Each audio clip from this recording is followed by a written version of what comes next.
السلام عليكم ورحمة الله وبركاته. اخوتي واخواتي الكرام، تحية لكم منين ما تكونوا وفين ما تكونوا.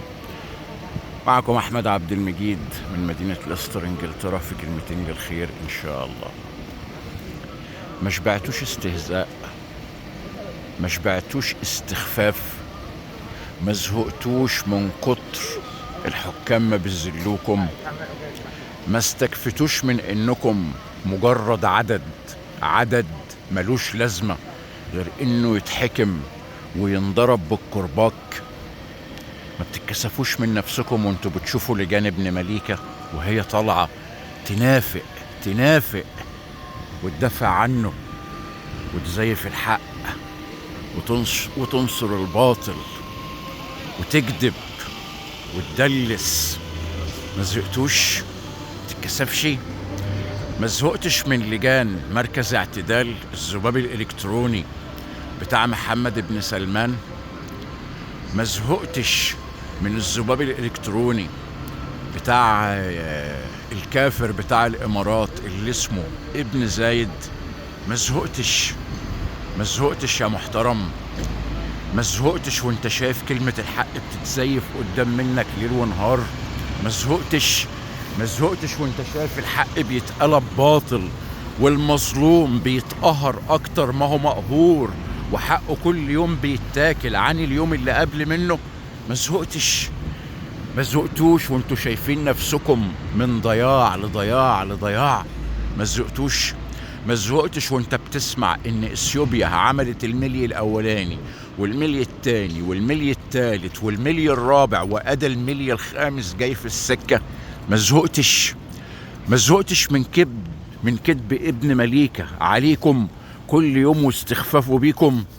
ما زهقتوش من العار وانتوا مش قادرين تفتحوا بقكم بكلمة ولا تنقذوا اهاليكم وهي بتتقتل؟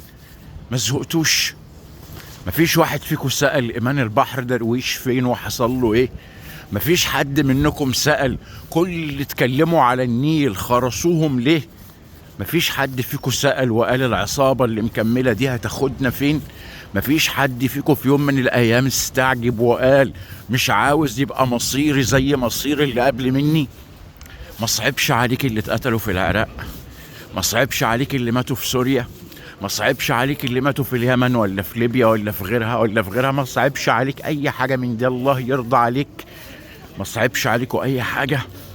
صعبش عليك نفسك؟ ما انتش خايف على أولادك من مستقبل بكرة؟ ما زهقتوش من الجهل والتخلف اللي انتوا فيه؟ غزة بتموت وأهلها بيتعمل لهم إبادة جماعية. أهل غزة بيتعمل لهم إبادة جماعية. وكانت النتيجة إيه؟ النتيجة إن ابن مليكة الصهيوني ابن الصهاينة هو وجيشه الفشل وولاد الفشلة يحوطوا غزة ويحصروها لأنهم بيقبضوا رشوة، بيقبضوا $1,300,000,000 كل سنة علشان يحموا إسرائيل، علشان يكونوا عبيد للأمريكان. ويطلع ابن مليكة يبجح عليك ويقول لك ده أنا عملت الغزة كذا وكذا، ده أنا دخلت الغزة مساعدات كذا وكذا. ده الحكمة بتاعت ابن مليكة وحكمة بتاعت طال عمره والحكمة بتاعت ابن مش عارف مين ومين هي اللي نقذت غزة، هي اللي دخلت الأكل لغزة. ويعلم ربنا إن ابن مليكة وجيشه الجيش الفاسد الكافر زيه أخدوا أكل غزة وسرقوه وباعوه وبيودوا لهم منتجات رديئة من منتجات الجيش الفاسد بتاعهم. خدوا كل الأدوات الطبية والمعدات الطبية اللي جات لهم وباعوها وسرقوها ودهم يدخلوا لهم سم. ابن مليكة الكافر قليل الأدب الواطي عبد الأمريكان شعبه طلع ينافق ويقول لك هو بإيده إيه؟ ما زهقتوش يا راجل وانتوا كل يوم تطلع تتكلم وتقول لي مش قادر اعمل حاجة، مش قادر احرر نفسي، مش قادر احرر غيري، مش قادر اتكلم، مش قادر افتح بقي؟ لحد امتى هتفضلوا كده؟ الله يرضى عليكم وعلى اللي خلفوكم. ما زهقتوش؟ براحتك. اوعى تفكر ان الفرصة هتلاقيها قدام منك كتير. السوق هو لسه بيفتح، كل حاجة متعبية بجنيه زي ما صورتها من 20 شهر زي ما صورتها من 5 سنين. الكمية ممكن تقل، الكمية ممكن تزيد، لكن كل حاجة بجنيه. بص قدام منك اهو، كل حاجة اتعبت بجنيه. الأناناس اللي قدام منك ده 2 بجنيه، أناناس اهو. كاكا 3 بجنيه. المانجا ال4 بجنيه. الرمان ال4 بجنيه. الكوسة اللي قدام منك دي بجنيه. الكرنب الواحد بجنيه. أي حاجة متعبية قدام منك من اللي أنت شايفها دي بجنيه أهو. برتقان بجنيه، عنب بجنيه، كله قدام منك اهو بجنيه. تعال شوف معاه فك قد ايه، 50 60 80 90. كل حاجة قدام منك هي بجنيه بجنيه بجنيه. الموز ده بجنيه، العنب بجنيه، العنب بجنيه.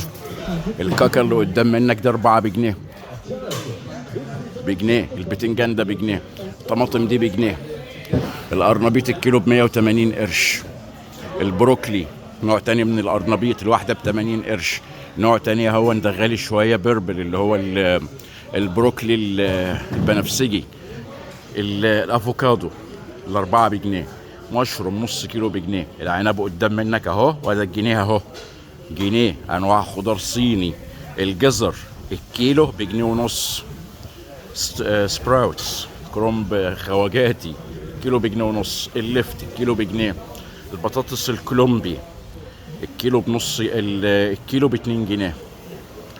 ال2 كيلو بجنيه. الكيلو بجنيه. ليك اللي زي الكرات ال2 بجنيه. ال4 باوند ب180 قرش، يعني ال2 كيلو ب180 قرش. 2 كيلو ب180 قرش. 2 كيلو بجنيه ونص. التفاح الاخضر بجنيه. التفاح الاحمر بجنيه قدام منك اهو. الافوكادو 2 4 بجنيه قدام منك اهو. عنب منزوع البذر بجنيه. عنب منزوع البذر تاني بجنيه قدام منك اهو. البنجر الكيلو بجنيه قدام منك. الاسعار هي زي ما سبناها من اسبوع. الليمون اللي انت شايفه ده كله، شوف الليمون ده كله قدام منك اهو بجنيه. الفلفل اللي قدام منك ده بجنيه، زي ما سبناها من اسبوع، زي ما سبناها من شهر. البصل الكيلو بجنيه اهو. الخس كام واحدة بجنيه. خص الكابوتشا قدام منك اهو 2 4 6 7 بجنيه بجنيه. اي حاجة قدام منك اتعبت في بولة بجنيه. شيري طماطم بجنيه. الكنتالوب ال2 بجنيه. ال2 بجنيه بجنيه. البندق، شايف البندق ده بجنيه بجنيه. بجنيه ونص الجزر زيه زي اللي جنبه ب2 جنيه. الفاصوليا بجنيه ونص. كل حاجة قدام منك. البطاطا بجنيه. الافوكادو ال5 بجنيه. اي حاجة اتعبت بجنيه قدام منك اهو. النهارده كام؟ النهارده الخميس كام النهارده؟ 20 يبقى 22 على ما اظن 23 11 بجنيه بجنيه. الخيار ال2 بجنيه. السبت كان 20 بتهيألي لحد 21 23 11 2023. قلنا نعدي على السوق بالصدفة، وده احنا بنصور لكم الدنيا عاملة ازاي في بريطانيا اللي مش لاقية تاكل، في بريطانيا اللي الناس بتتظاهر فيها علشان مفيش كهرباء. اقسم لكم بالله انا هنا بقالي اكتر من حوالي بقالي اكتر من حوالي 25 سنة هنا ما شفت الكهرباء في مرة قطعت. اصل دي دولة نظيفة معاها فلوس تشتري غاز او تشتري فحم او تشتري ديزل او اي حاجة تشغل بيه محطات الكهرباء اللي عندها. مش فشلة، اولاد فشلة مش لاقيين ياكلوا ويشربوا وبروحوا ياخدوا الكهرباء بتاعتهم بغاز كان بتاعهم وبيستوردوه بفلوسهم. مش ناس منافقة بتقول لك قطع ماكدونالدز وهم عمالين ينفعوا في الصهاينة ويدفعوا لهم ألوفات مؤلفة ولا ملايين ولا مليارات الدولارات. علشان ايه؟ علشان يجيبوا منهم غاز. نرجع لموضوعنا. ما زهقتوش بقى من النفاق؟ ما انتش خايف على مصلحتك وعلى مصلحة ولادك الله يرضى عليك وعلى اللي خلفوك؟ ابن مليكة اكتر واحد كسب من حرب غزة كان ابن مليكة. ابن مليكة اللي مطلع لك الاعلام بتاعه يقول لك شوف، لا تتكلم لا في طفح ولا تتكلم في اكل ولا تتكلم في شرب، انت تعيش زي الجزمة والا هتبقى نهايتك زي غزة. وده عربية الزبالة اهي بتنظف مفيش مقشات. شراء عربية الزبالة بتاعت مجلس المدينة بتنظف، والشارع كده كده ما فيهوش غير ورق شجر. ورق الشجر اللي وقع خلاص عشان الشتاء دخل ولا الخريف دخل، اسف. هو ده الزبالة اللي هنا. اوعى تفكر ان اللي على الارض ده ورق. والبلاعات هي عمرها ما بتتسد.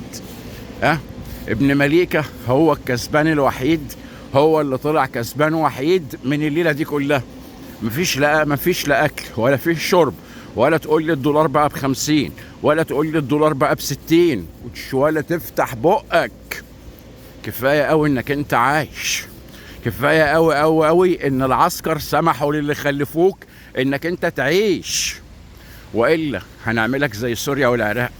وهذا زينة الكريسماس، شجرة الكريسماس الكبيرة صورتها لكم، وهذا بقيت شجر الكريسماس اهو اتحط علشان احتفالات الكريسماس. مالناش دعوة بيها، مالناش دعوة بيها. وهذا يا سيدي بدأ اهو الزينة ومش عارف وايه والكلام ده كله.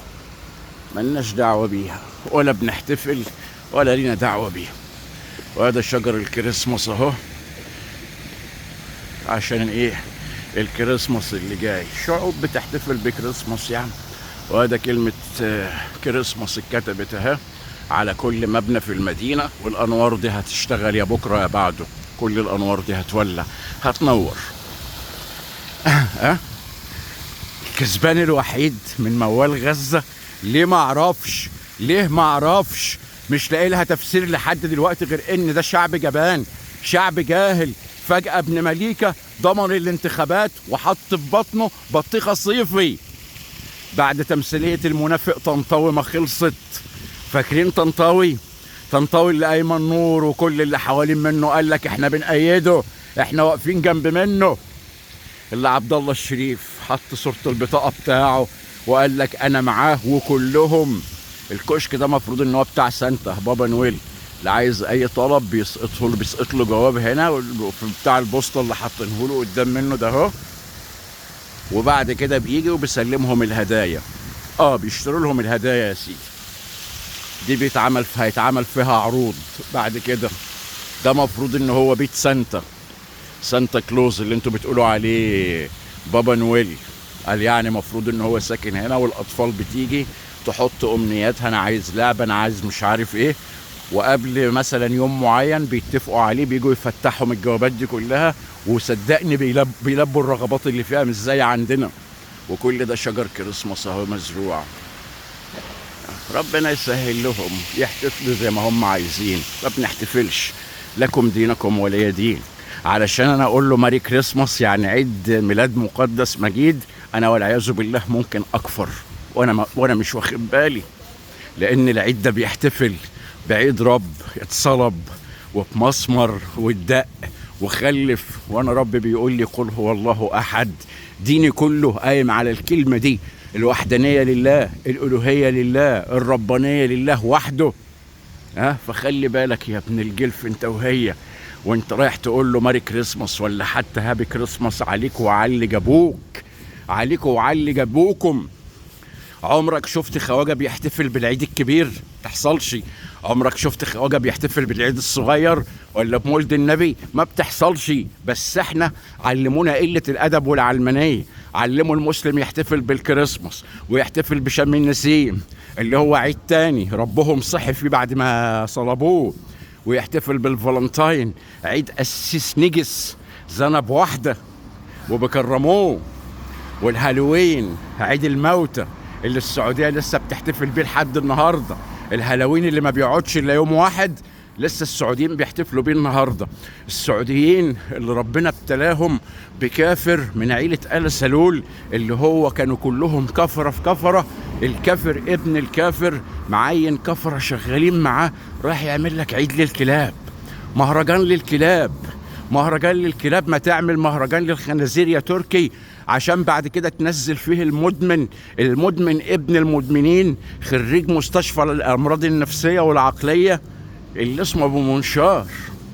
ناس بتموت في غزة والسيد تركي بيعمل لك مؤتمر للكلاب.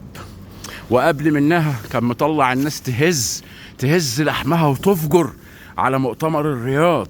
وابن زايد الخنزير ابن الخنزير عمال يمول اسرائيل بفلوس ويطلع الكلاب الخنازير اللي شغاله عنده تقول لك بنأيد الصهاينه. احنا واقفين مع الصهاينه، احنا واقفين مع الصهاينه. الخاين ابن الخاين. لحد امتى هترضوا انكم انتوا تعيشوا تحت ايد حكام كفره؟ انتوا عارفين ان حكامكم كفره وعارفين ان جيوشكم كفره. تنافق او ما تنافقش، توجع دماغك او تسرح بنفسك وتقول لي لا مش كافر، ما بكفرش حد، ماليش دعوه بيه، انت حر. انا بقولها لك من دلوقتي، والله كفره، اقسم بالله كفره، وانت عارف ان هم كفره. روح اسال بقى اللي بيتبع الكافر يبقى حكمه ايه عند ربنا؟ اللي يطيع الكافر يبقى حكمه ايه عند ربنا؟ اللي يبقى جند من جنود الكافر يبقى حكمه ايه عند ربنا؟ اللي يبيع اهله ويبيع دينه علشان الكافر يبقى حكمه ايه عند ربنا؟ روح اقرا، روح اقرا وروح اسال. معظمكم ساعة ما بنيجي على تكفير الحكام وأتباعهم بيعمل فيها من بنها، وفي كل تاخدوا الجلاله ويقول لي لا لا لا ما تكفرهمش، هو الجيش ده ما فيهوش شريف؟ طب ما لما جيشكم فيه الشريف يا منافقين يا اولاد المنافقين، قاعد فيه ليه؟ بيقبض ليه؟ لكن لا، مطلوب مني عشان انا جاهل زيكم ان انا اصدق ان الناس دي فعلا مغصوبه عليه، لكن بيرضوا بالعلاوات وبيرضوا بالرشاوي وسايبين ابن مليكه يبيع البلد ويقطعها، وهم عارفين ان ابن مليكه هيخلص على البلد دي. ومطلوب مني بقى ان انا اصدق ان فيهم شريف. يا عالم يا منافقه، يا عالم يا منافقه، يا عالم يا منافقه. اتقوا ربكم، اتقوا ربكم منكم لله. ما انت عارف ان جيشك ما فيهوش شريف، وعارف ان كل اللي دخلوه بالواسطه. لو كان اهلك شغلوك بالواسطه مرتبك حرام يا فجره، اتقي الله في مرتبك. لو كان ابوك شغلك بالواسطه مرتبك حرام يا فاجر، اتقي الله في مالك. لو كنت سرقت الوظيفه وجبتها بالواسطه والله رب ما هيكرمك، والله رب ما هيكرمك. كل جنيه بتقبضه حرام، لا هيبارك لك فيه ولا هيبارك لك في ولادك ولا هيبارك لك في اي عمل. مية الوضوء اللي انت هتدفعها من المال الحرام مش هينفع لك صلاة. انتوا فهمتوا الدين ازاي؟ انتوا تربيتوا على ايه؟ انتوا فاهمين الدين ازاي؟ وتربيتوا على ايه؟ فاهمين بس ان الدين اشهد ان لا اله الا الله وان محمد رسول الله وخلصت الليله. ما اعملش بيها، ما امرش بالمعروف ولا انهى عن المنكر، ما انصرش المظلوم، ما ارفعش كلمه ربي، ما تعداش حدوده، ولا ليكوا دعوه بيه.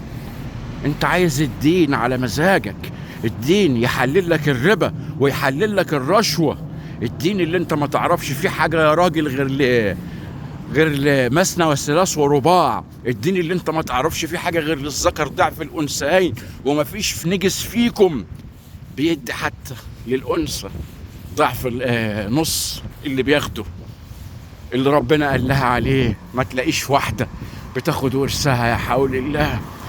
الدين يا حلوه اللي انت ما تعرفيش منه غير رفقا بالقوارير وانت قاعده على الفيسبوك، ولا ومعاليكي بتقري ابراج اليوم. الدين يا فجره يلي بتنسي ربك وما تعرفوهوش وما انتش عايزه تامني بكلمه ربك قالها، لكن بتقومي كل يوم تقري الابراج وتشوفي برجك النهارده هيقول لك ايه، وتصدقي كلام واحد قليل الادب ما ترباش بيعمل من وراكم سبوبه. واحد قسم لكم 8 مليار على 12 شهر على 12 برج، وكل اللي كتبوا في كل الابراج. طب يا بتاع برج الحوت، منكم ناس هتموت النهارده، ما تقلكش الكلام ده. يا بتاع برج الدلو، منكم ناس هتتطلق النهارده، هو كتب لك جاي في الطريق حب واوهام والكلام ده، مش كده؟ السنه بقت عندكم بدعه يا عالم يا واطيه، والبدعه بقت عندكم سنه، وكتر فيكم الفتن وكتر فيكم قله الادب. يا دوله قذره، يا دولة حبت تنشر الدعارة، راحت عملت فيلم وكتبت عليه فيلم ثقافي، فيلم كله داير على ناس معاها فيلم إباحي عايزة تتفرج عليه، عايزة تتفرج عليه يا عالم يا نتنا، لحد ما بقى كله عندكم بيتفرج على أفلام إباحية. الراجل بيتفرج على افلام اباحيه، والست بتتفرج على افلام اباحيه، كل واحده في ايديها تليفون، عمرها في يوم من الايام ما وجهته لكلمه الحلال ولا اتعلمت منه حاجه تنفعها الا من رحم ربي. لكن بيسمعوا فيلم ثقافي وبيسمعوا افلام اباحيه. بتتفرج على افلام اباحيه ليه يا نطع؟ ضربت في دماغك تشز؟ رايح تتفرج على راجل تاني عريان قدام منك ليه يا نطع؟ بتتفرج على راجل عريان قدام منك ليه يا نطع؟ هتشتهيه؟ ها؟ هتشتهيه؟ ما بتتكسفش وانت شايف كده واحد قدام منك زي البغل معرينه ونازل زنا في واحده قدام منه؟ ما بتتكسفش؟ ما بتستحيش؟ الافلام الاباحيه دي ما تعرفها هي اولى الشذوذ، اولى خطوات الشذوذ. يا عالم يا واطيه، يا عالم اتقوا الله، يا عالم يلي اشرف ما فيكم بيقول على نفسه شريف، شيطان اخرس خايف ينطق كلمه الحق. ما زهقتوش من انكم شياطين خرس بقى؟ ما زهقتوش؟ ابن مليكة هيكمل معاكم ال6 سنين اللي جايين، وطال عمره مكمل معاكم، والكافر ابن زايد مكمل معاكم، وهتتقسموا وهتتقطعوا وهتجوعوا، ولا في دماغكم الهوى ولا شاغلين بالكم. براحتك براحتك، احنا زهقنا من النصيحة. براحتك يلي عرفت كل حاجة عن الدنيا، لكن ساعة ما تيجي عند دينك تقول لي أنا جاهل بالدين وما أعرفوش. خليك جاهل بالدين، خليك جاهل بكل شيء. ما عدلكش كتير في مصر، كلها كام سنة، كلها كام سنة، والدولار اللي ب50 جنيه دلوقتي هتلاقيه ب200 جنيه ومش هتلاقي تاكل. فكك من حكاية أوروبا هتديله كام مليار، مش هينفع. الحرام ما بينفعش، رب ما بيصلحش عمل المفسدين أبدا. ها؟ اصبر كمان 3-4 سنين كده اما تلاقي الدولار بقى عندك ب200 جنيه. اصبر اصبر لحد النيل بتاعك ما يروح وما تلاقيش لا تزرع ولا تقلع. اصبر لحد ما تنزلوا تاكلوا بعض اكل في الشوارع، لانك عشت جاهل، عشت جبان لقزم. والله كمان مرة الصرصار ليه كرامة عنه، الصرصار ليه كرامة عنه. لا حد بيحترمه ولا حد بقدره. عبد خنيس قذر خاين يبيع امه، يبيع شرفه، يبيع عرضه علشان الجنيه، علشان شوية رز، علشان الدولارات. غزة جت ومين اللي كسب منها؟ ابن مليكة هو اللي كسب منها. خرسكم قال لكم خلاص انا بقيت رئيس، شئت ام لم تشئ، خلاص سلمتوا نمر، محدش اتكلم. وطالعين يا عالم يا منافقه تقول لي انا كان عندي امل في طنطاوي، وكلكم والله كلكم عارفين ان طنطاوي كان منافق، والله كلكم عارفين ان طنطاوي ما قدر يفتح بقه بكلمه الا باذنهم. انا بتحدى على الملأ يطلع الخنزير طنطاوي دلوقتي ويقول كلمه من اللي كان بقولها، يقول ما بحبوش، يقول اي كلمه من اللي بقولها. بتحداك يا طنطاوي، بتحداك يا محمد يا نصر تجيب سيرة طنطاوي تاني. بتحداك يا عبد الله الشريف يلي شغل لهم تاريخ تجيب سيرة مصر تاني. استمتعتم بحلقات التاريخ بتاعت عبد؟ إذا ضربت فوجع، ها؟ إذا ضربت فوجع، واللي يدور يحاول الله على الحقيقة يلاقيه بيقول لك إذا رقصت فابدع، إذا دلست فابدع. الحلقة رقم 3 النهاردة عن تاريخ الصهاينة، عن تاريخ اليهود، وكأنكم ما تعرفوش التاريخ.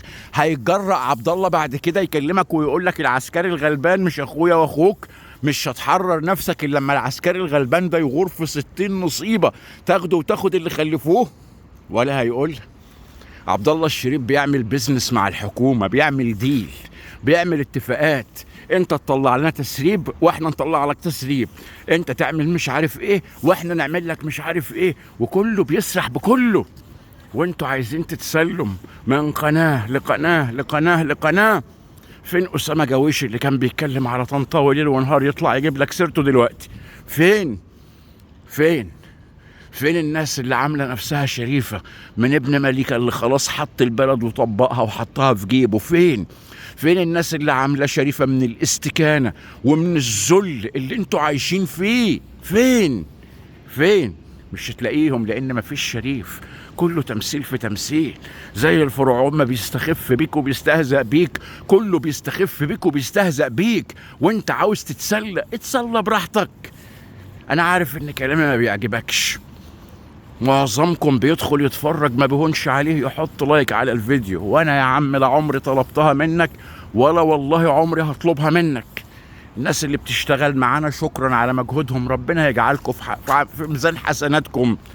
لكن معظم اللي بيدخلوا هنا بيدخلوا على قنوات اقسم بالله انكسف اقول ان انا دخلتها، وبيعملوا لهم دعايه صبيان وبنات، وبيشتغلوا عندهم ادمن، وبيلموا لهم زباين من كل حته، لدرجه ان العالم الفجره كانت بتدخل عندي على الفيسبوك وتاخد ناس من عندي علشان تفرجهم هناك. وده قاعد عند تونسي، وده قاعد عند مغربي، وده قاعد عند عراقي. ربنا يسهل لكم. انا عارف ان كلمه الحق تقيله، عارف ان كلمه الحق تقيله على قلوبكم، والله الغني. اجري على الله، اجري مش عندكم ولا عايز اجري منكم. ما شبعتوش استخفاف وقله ادب؟ ما شبعتوش استكانه ومذله واستسلام؟ ما شبعتوش ضياع ولا لسه عاوزين تاني؟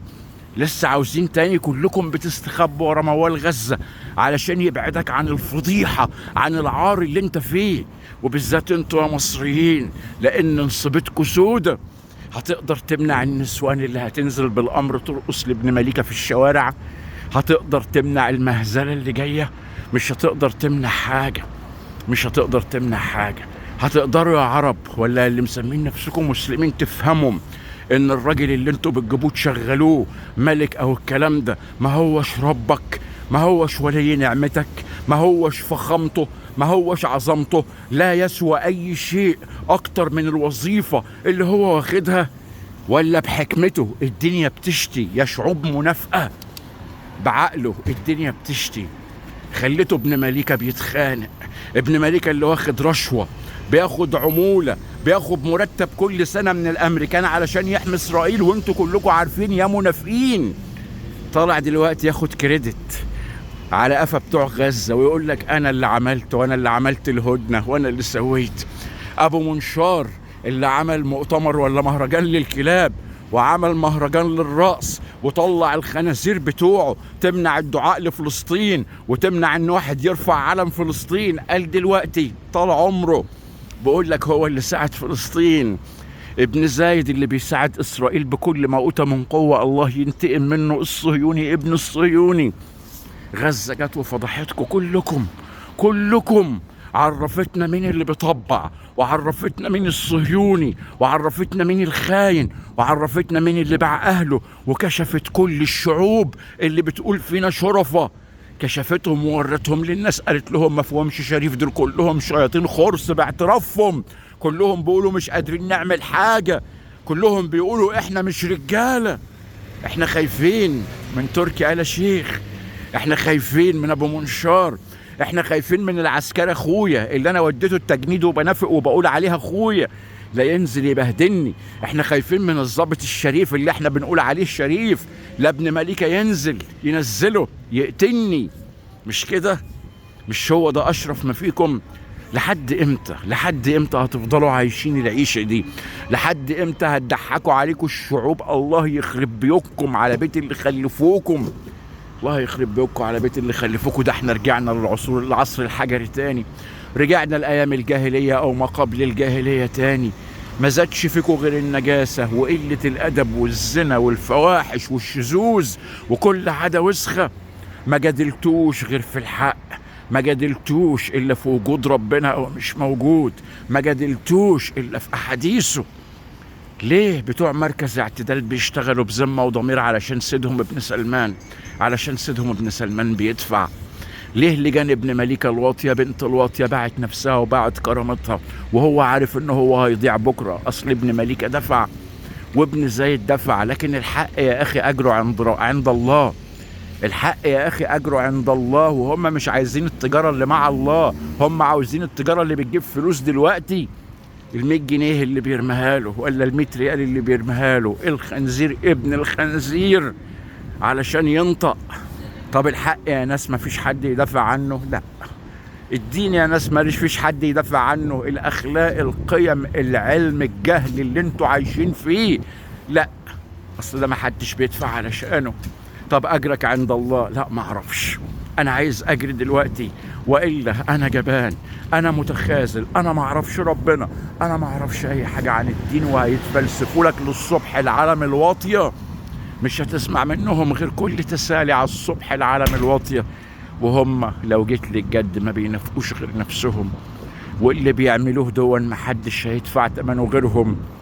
قبل ولاية أو مدة ابن مليكة اللي جاية دي ما تخلص، هتكون أثيوبيا عملت 30 سد، والنيل الأزرق مش هيجيلك منه أكتر من شربك، وانت حر. أنا واحد من ضمن الناس بقول اللهم عجل بقضائك، اللهم عجل بعذابك، اللهم لا تجعل على الأرض من المنافقين ضيارا، اللهم لا تجعل على الأرض من الكافرين، من المنافقين، من الظالمين، من المتخاذلين، من الشياطين الخرس ضيار يا رب.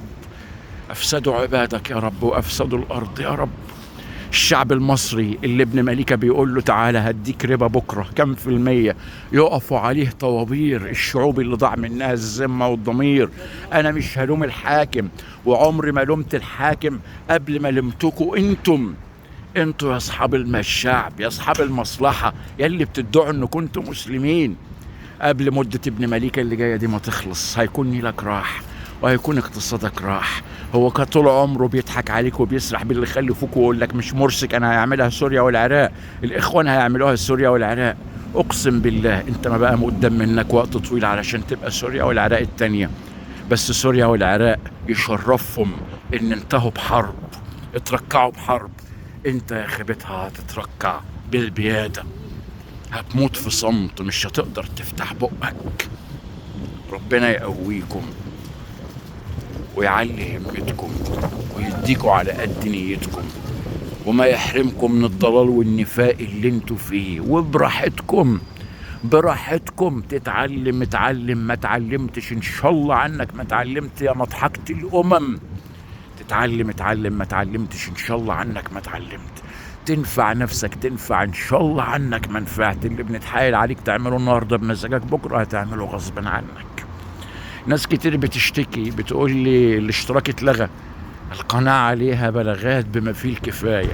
يعني كتر ألف خير الدنيا، الحمد لله إن ما زالت شغالة. الغي يا فندم ما عليك الاشتراك واشترك تاني، ولو عايز القناة تستمر يا فندم ادعمنا، أو براحتك إن شاء الله عنك ما دعمت. الله الغني عنكم كلكم. انتوا معروف انتوا ايديكم بتروح فين وبتدعم مين. فيديوهات احمد بحيري اللي بيطلع يسليك، اللي مش عارفين تشيروها فين ولا فين. فيديوهات عبد الله اللي مش عارفين تشيروها فين ولا فين. فيديوهات غيره، لكن اللي بينطق كلمة الحق بتوجعكم، بتوجعكم يا عشاق البشر، يا عشاق ناصر وعشاق عبد الله وعشاق محمد صلاح. ابقوا خلوهم ينفعوكم. تحية لكم منين ما تكونوا وفين ما تكونوا. كان معكم احمد عبد المجيد. الخميس النهارده كام؟ 23/11/2023 من مدينة ليستر. سلام الله عليكم ورحمته وبركاته.